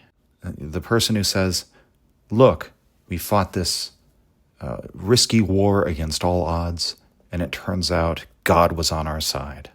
Or, just owing to the fact that now I have tasted triumph. Now I'm rich enough, as Nietzsche puts it, to be defeated sometime. Just all in all, that victory, that triumph, makes you better disposed to the risks involved in struggle for whatever reason, either because you're now in a better position to incur those risks, or just because, again, you got out unscathed. and that this is good. In a way, it's making you more naive, but that in and of itself is good for Nietzsche. To be a little bit more, what might we say, a little reckless, a little bit more willing to live dangerously. And so let's go to 164, quote, "Those who seek rest, the spirits who seek rest, I recognize by the many dark objects with which they surround themselves. Those who want to sleep make their room dark or crawl into a cave. A hint for those who do not know what it is that they seek most, but who would like to know." End quote. Not a lot to say here except to compare it to the passage of the sleep teacher, the teacher of virtue, who says that the key to happiness is just a good night's sleep, that Zarathustra encounters. And the whole thrust of that passage is essentially that this old sage is saying, you should act virtuously so that you can sleep at night, right? Morality is a way of avoiding the bad conscience. Really the same argument as Epicurus. Act piously so that you don't have to fear running astray of the gods, and then that fear won't trouble your mind. And so this is essentially virtue for the sake of repose, rest, being able to be untroubled, unburdened. And so the spirits who seek rest, a hint for those who do not know what it is they seek most, but who would like to know. And Nietzsche speaks of the many dark objects with which they surround themselves, and they want to make their room dark. It's as if they want to crawl into a cave. I'm reminded of what Nietzsche says in the essay, the unfinished essay. It's really a collection of notes called We Philologists, where Nietzsche says that the Greek vision of the underworld was of souls who became more and more pale, anemic, forgetful. Essentially that their version of the afterlife, of death, was like a perpetual twilight of life, a perpetual old age.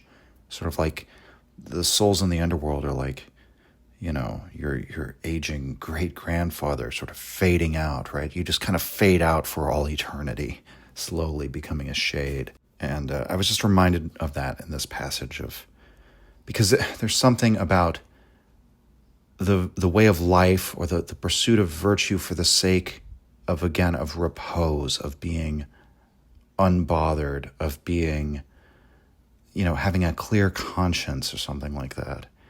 And Nietzsche saying a hint for those who don't know what it is they seek most. Well, they seek that dark cave. They seek to sort of become one of those shades, withdraw, and sort of, that's what happens to you when your ultimate goal is rest and repose, because that's when you enter that decline, when you are reposing all the time.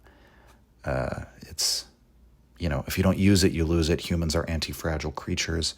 If you don't work out, you don't get stronger from not, I don't expose my muscles to any pain or hardships, therefore they must be strong. It's not how that works, And so if you're not out getting any activity, if you're just resting and reposing all the time, that is decline. That is that long anemia, that long recession into being a shade. And so Nietzsche, that's his hint for those who don't know what they seek most, that the Sabbath of Sabbaths, the Christian idea of the ultimate repose, the ultimate rest, which is found in heaven, in the other world, that is ultimately, in reality, in physiological reality, that is a sign of decline. It's a yearning for decline. Let's go to 165, quote, "The happiness of those who have renounced something.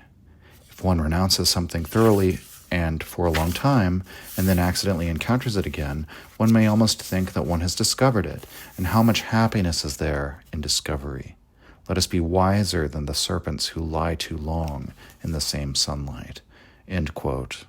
Really, I just have a couple of brief comments on this. I mean, I've had old habits that I broke that were like hobbies. So I just did something recently. I observed Lent. Don't ask me why.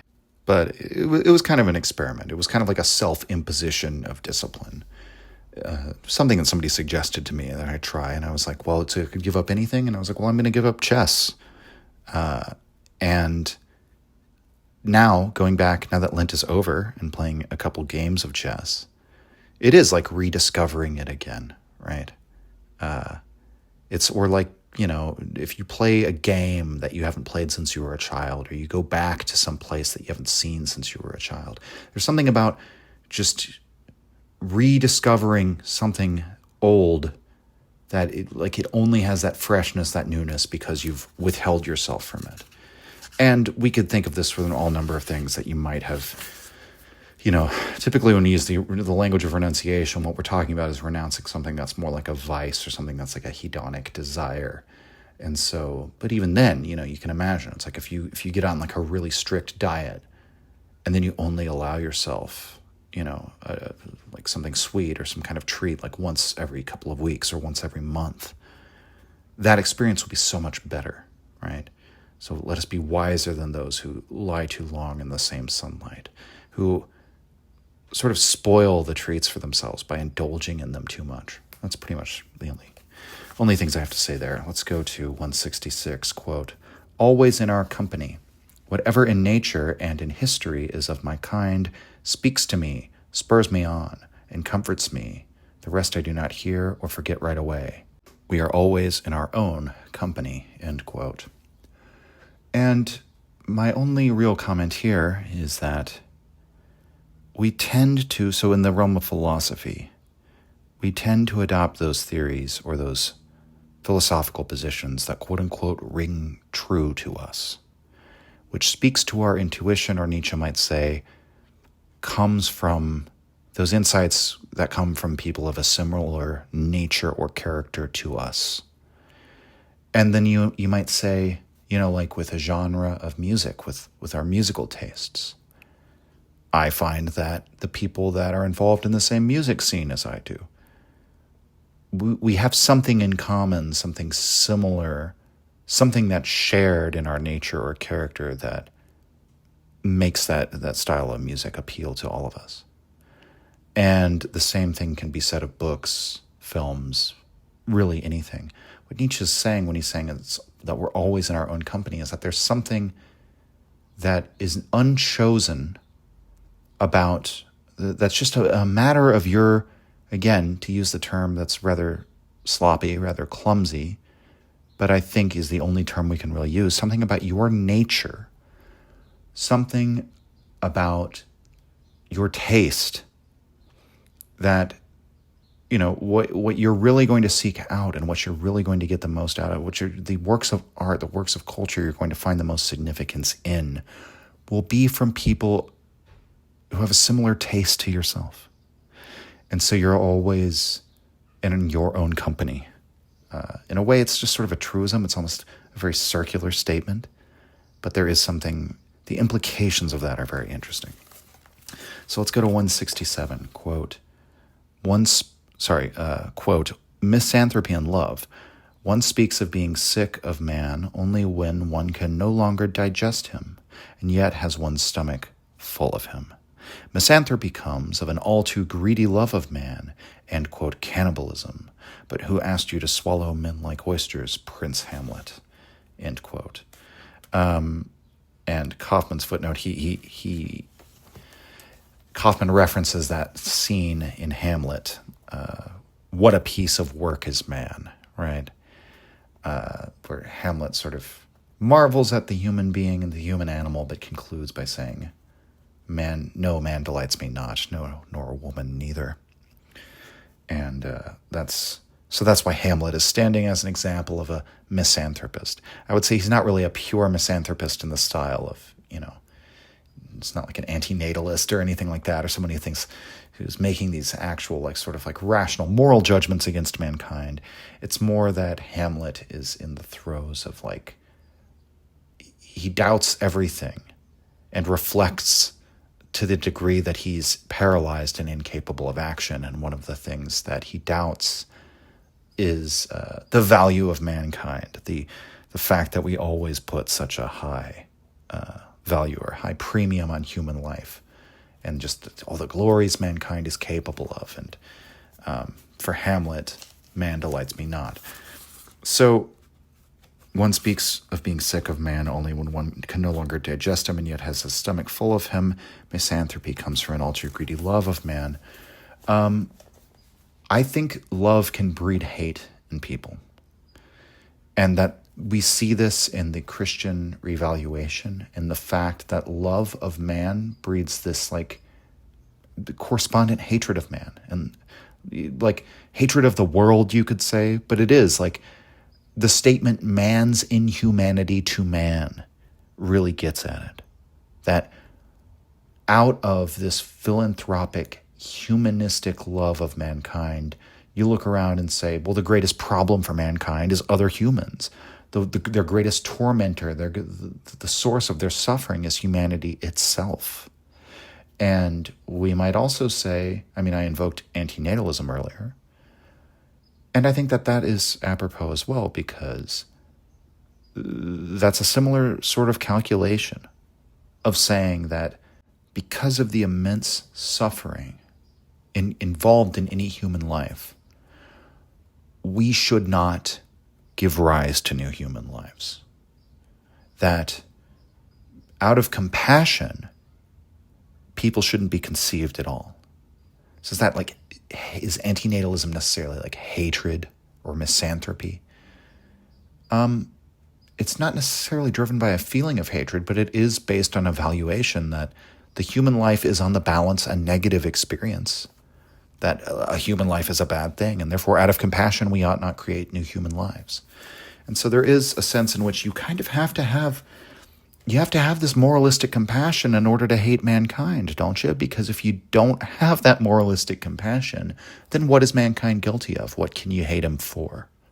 Just being an animal and being alive and doing the things that other animals have always done in the state of nature? Is that really justified?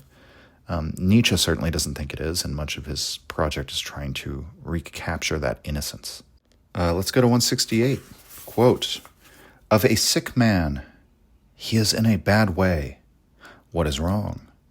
He is suffering from the desire for praise and does not find nourishment for it. Incredible! All the world is celebrating him and pampering him, and he is on everybody's lips. Yes, but his hearing for praise is bad. When a friend praises him, it seems to him as if his friend praised himself. When an enemy praises him, it seems to him as if his enemy expected praise for being so generous. And when he is praised by one of the rest, and there are not that many left over because he is so famous, he feels hurt that some people consider him neither a friend nor an enemy, and he says, 'What are those to me who make a show of their justice toward me?'" End quote. One of the only famous people that Nietzsche really knew was Wagner. And so it's very tempting in many passages like this one, when he's describing the psychology of a famous person, or especially the pathologies of a famous person, it's very easy to leap to the idea that he's speaking of Wagner, and that certainly might be the case here. That certainly does seem like Wagner could not ever get enough praise. Wagner certainly had a very high opinion of himself and his own work. He liked to surround himself with people who also had a very high opinion of Wagner and his own work. But, and so there is something to be said, again, like the serpent who lies too long in the same sunlight. Praise for the person who doesn't normally receive it, who is unexposed to fame. This is maybe moving on to a more general sort of insight that Nietzsche might be drawing here. The person who's not experienced with fame, adulation, praise, these sorts of things, experiences it, again, like a treat, like the person who normally is on a strict diet and regiment of exercise and occasionally allows himself an indulgence. That might be the experience of receiving some praise that the ordinary person has who is not famous. The person who becomes famous, where everyone has an opinion on them. Almost everyone on earth is either their friend or their enemy, is almost a fan or a critic of what they're doing. They can't really take anything anyone says as genuine anymore. None of the praise really hits the same. Even the praise from their enemies doesn't really hit the same, because they are going to expect something from you as a, from the concession that they've given to you. And, like I have a moderately successful podcast. I'm somewhat of a public figure, but I don't really know what this is like. I think most of us don't really know what this is like. That's why I sort of jumped to thinking of Wagner, because that was sort of Nietzsche's window into this. But, I mean, just based on the behavior of many of our public figures and celebrities today, we can kind of see something of the sort. Just the way that fame unhinges people, and they can become megalomaniacal and come to expect that praise from all quarters, and it's never enough. Let's move on to the next one. Quote, this is 169. Quote, "Open enemies. Courage before the enemy is one thing and does not rule out cowardice or indecisiveness and confusion. That is how Napoleon judged the most courageous person he knew, Murat. It follows that some people need open enemies if they are to rise to the level of their own virtue, virility, and cheerfulness." End quote. That is, as Kaufman's footnote indicates, Joachim Murat, one of the 18 men whom Napoleon promoted to the rank of Marshal of the Empire in 1804 when he himself was crowned emperor. So this is just a relatively straightforward insight. The most courageous person that Napoleon knows, he judges as being, in Nietzsche's words, somebody who's still prone to cowardice, indecisiveness, and confusion. That what he possessed was courage before the enemy. And so one needs enemies. One needs open enemies. Some people need them if they're to rise to the level of their virtue, virility, and cheerfulness. So that's where they attain the heights of what they can be. That's where their potential is fulfilled, is when they're faced before an enemy. And there are people who can be supremely courageous when they have that enemy, but in ordinary life, outside of that context, they may be, in many ways, even contemptible. And I think such a thing is far more common than we might think. And this also just ties in as a broader point with Nietzsche's whole conception of the Greek culture and how they regarded the friend as also a kind of sublimated enemy, that one's friend should be like a rival who sort of spurs them on in a jealous competition between the two of you for greatness, and that one's enemy should also be celebrated, in this case meaning the real enemy, the open enemy, the political enemy, for the exact reasons that Nietzsche brings up here, that they bring out the best in you.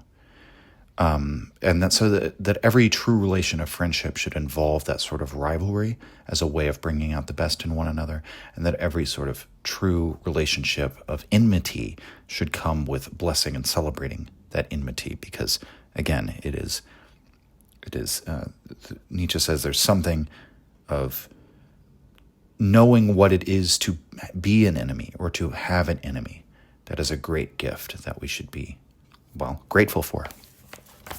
And the Greeks understood this. This is Zarathustra talks about this in the Tables of Virtue, I believe, or Tablets of Virtue.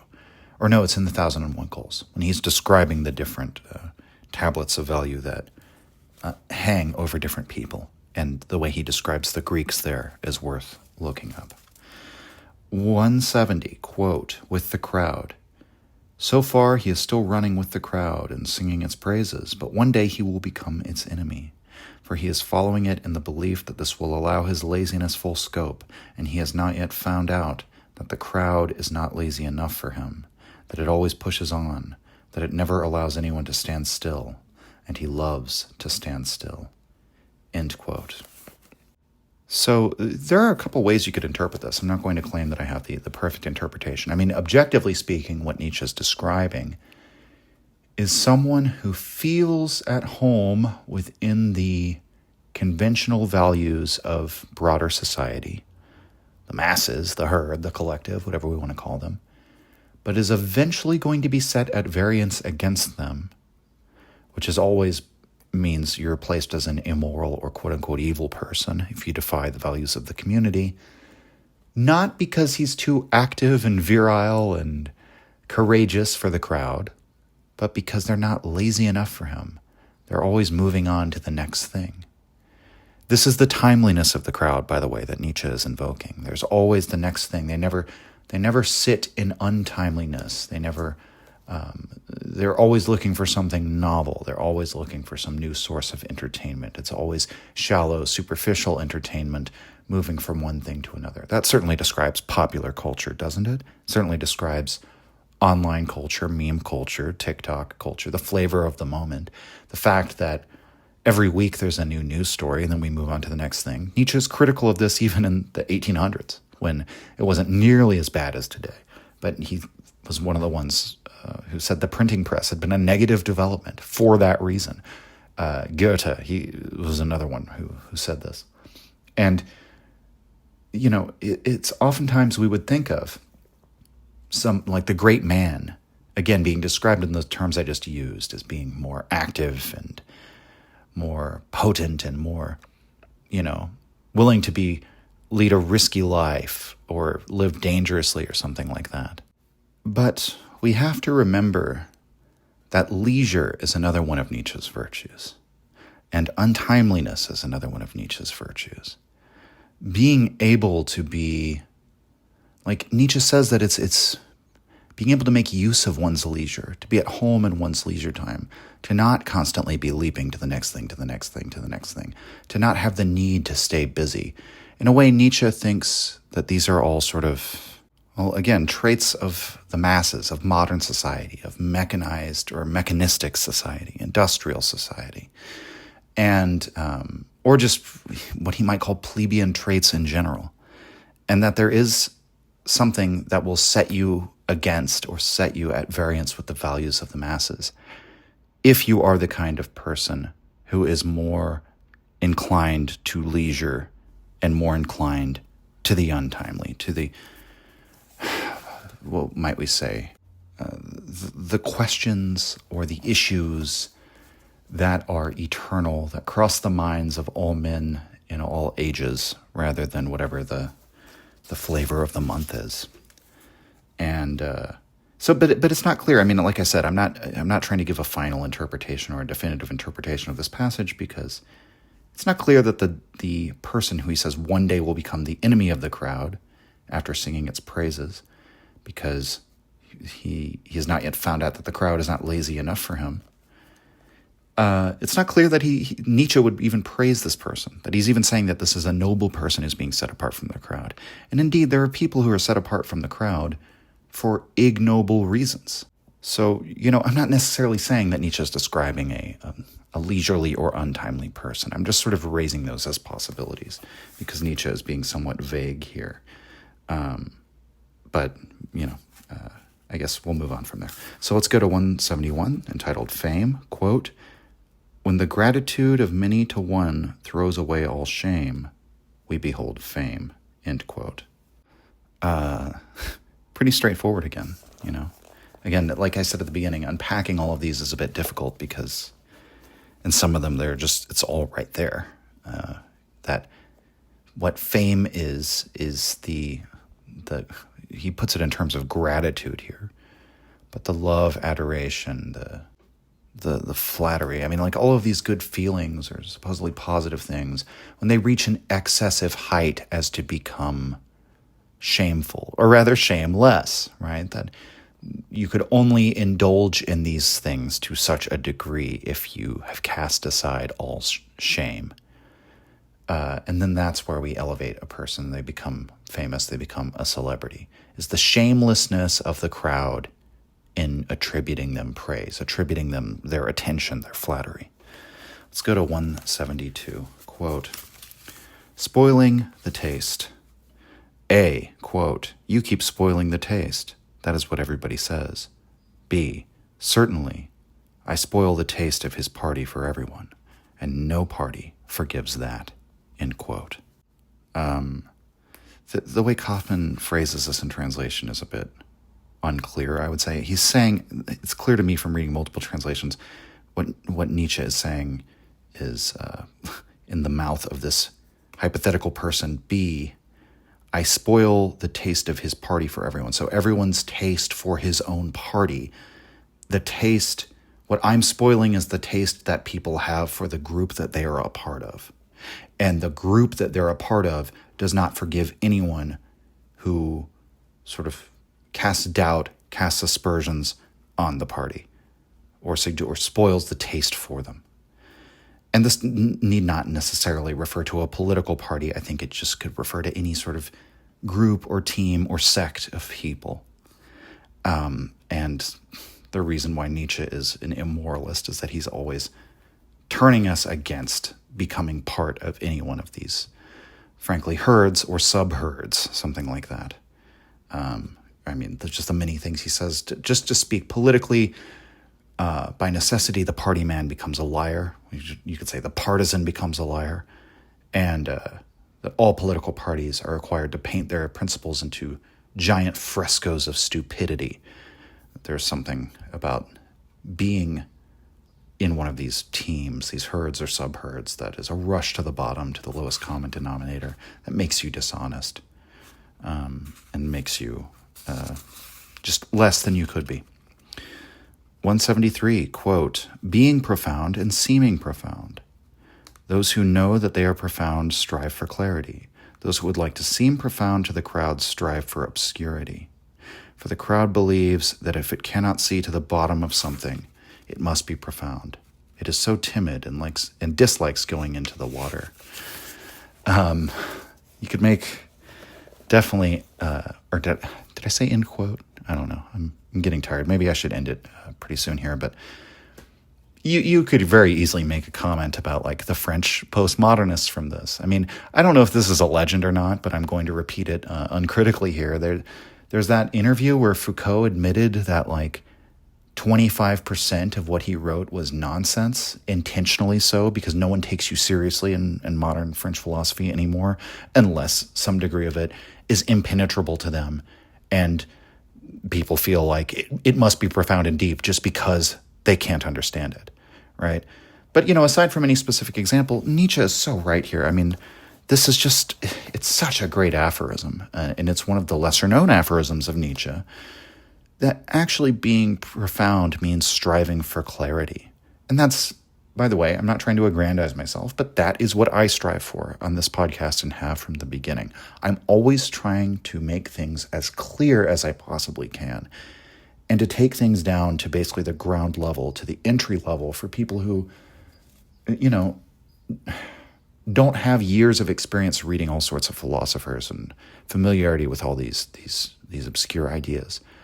I don't want to speak in shibboleths. I don't want to make reference to things just to show that I know about them. It doesn't give me any pleasure to say things that go over the heads of people, because that isn't impressive, right? It's not actual profundity to just talk over the head of someone else. What's actual profundity is getting someone who wouldn't ordinarily understand it to understand and resonate with an idea that they might ordinarily find obscure. The kind of person who strives to make themselves sound intelligent by just speaking, in shibboleths or making all these obscure references is trying to appear profound to the multitude. And, as he says, they think everything is profound that they can't see the bottom of. They're timid and unwilling to go into the water, right? Again, another metaphor of like depth and shallowness. And so, it's basically relying on the fact that most people are not going to probe into the depths because, many people just don't have the time. They don't have the effort to expend. And it's very easy to sort of be a grifter in that way, a philosophical grifter. And as Foucault implied, if indeed that quotation is true, he had to cynically play that game because the entire profession had been taken over by grifters. Okay, let's do like two more. So 174, quote, apart. Parliamentarism, that is, public permission to choose between 5 basic political opinions, flatters and wins the favor of all those who would like to seem independent and individual, as if they fought for their opinions. Ultimately, however, it is indifferent whether the herd is commanded to have 1 opinion or permitted to have 5. Whoever deviates from the 5 public opinions and stands apart will always have the whole herd against him. End quote. I love this because it's a large part of my own critique of democracy. And there are actually people in the United States who will like laud the parliamentary systems of Europe as the solution to America's two-party system. And a Nietzschean would say, well, that's just taking your two options to five, right? Being allowed to have one of five opinions or being allowed to only have one opinion, what's really the difference, right? If you're truly a person who is unique and unparalleled, if you diverge from all five public opinions. And to those of us who do feel that way, myself included, who do not feel like they fit into a binary, and I wouldn't fit into a trinary or a quaternary or a quintary either, right? Anyway, I personally find it a little silly when people uphold the parliamentary systems as a solution to our political gridlock or malaise, because, I mean, for one, it's not clear to me that it actually ends. I mean, one of the main problems with stagnation in our political system in America is like the long incumbencies of politicians. The fact that we have like greater rates of incumbency than like the old Soviet Union in some districts. But is that any less true in Europe? I mean, Merkel was prime minister in Germany for like 20 years. I mean, these coalitions form among the parties, and they just kind of like tack to the center and create this kind of milquetoast centrism that really pleases no one, but is just effective enough politically as a coalition to stay in power for a long time and just sort of preserve the status quo. And maybe that is, I mean, maybe if you like that, maybe that is preferable. But people will often sort of present that, in America at least, as like a way that we could get concrete change and break out of the status quo. Whereas in fact, I would think it would make things more like less likely, right? Because in America, all that has to happen is one party has to triumph over the other. In a parliamentary system, you have to negotiate between all these different parties in your coalition and blah, blah, blah. This kind of takes us a little too far afield, especially at the end of the episode. The point that Nietzsche's making really is that one allowed public opinion versus two versus five versus 10 or 20 of them. It wouldn't really matter. If you're really an individual thinker, a free spirit, you're never going to fit into one of these allowed, and there's something like very slavish and reactive about wanting the public permission to choose, or the public sanction of one's opinion, that I think Nietzsche just simply doesn't care about. But yeah, let's go to 175. And this will be the last aphorism for today. And then hopefully in the next episode, we will go through all the rest of these shorter aphorisms and finish out book 3. But we'll end on 175, quote, "Of eloquence, who has had the most convincing eloquence so far? The drum roll. And as long as the kings command that, they remain the best orators and rabble-rousers," end quote. So, drum roll, please. As long as the royal band answers at the king's, answers the king's command, the drum roll has more eloquence than any speaker. And there's a very clear implication here, very clear military implication, right? The most convincing eloquence is the rolling of the drum that sets the tempo for the march of soldiers. That really eloquence, oratory, is the act of imposing force with your speech, or we might say in most general terms, with mere sound, being able to sort of impose your will on others. So there's something very cheeky here that Nietzsche is doing, that ultimately the most eloquent way of imposing your will with sound is the sound, the drumbeat, that sends your soldiers to march. Because a man with an army, ultimately, the man who has the threat of military force behind his words, is more eloquent than even the best orator or populist leader. All right, everybody. This has been fun. I like the rapid-fire aphorisms at the end. It's a bit harder. You're kind of jumping from thought to thought, but I think there are some very good ones here in the gay science. I think there are some very good epigrams, as Nietzsche would say. All right. Thank you for joining me, everyone. Like I said, the next episode will be the last one for the Gay Science Book 3, after which we're going to return to the final third of Season 5 and hit some very long requested sources and interpreters of Nietzsche that I'm very excited to get into, and some new things, some off the wall things that I'm going to cover. Not off the wall really, but just sources, books, topics that are just solely my own interest. But we are finally going to touch on some very often requested sources in interpreting Nietzsche. So it's going to be a lot of fun. Thank you for joining me, everyone. Once again, see you next time. Signing off. If you enjoyed the Nietzsche podcast or found it helpful, you can visit us and support the show at patreon.com/untimelyreflections. The link is in the description. Or just share the show with any of your friends that you think might enjoy it, or on social media. Thank you for your support.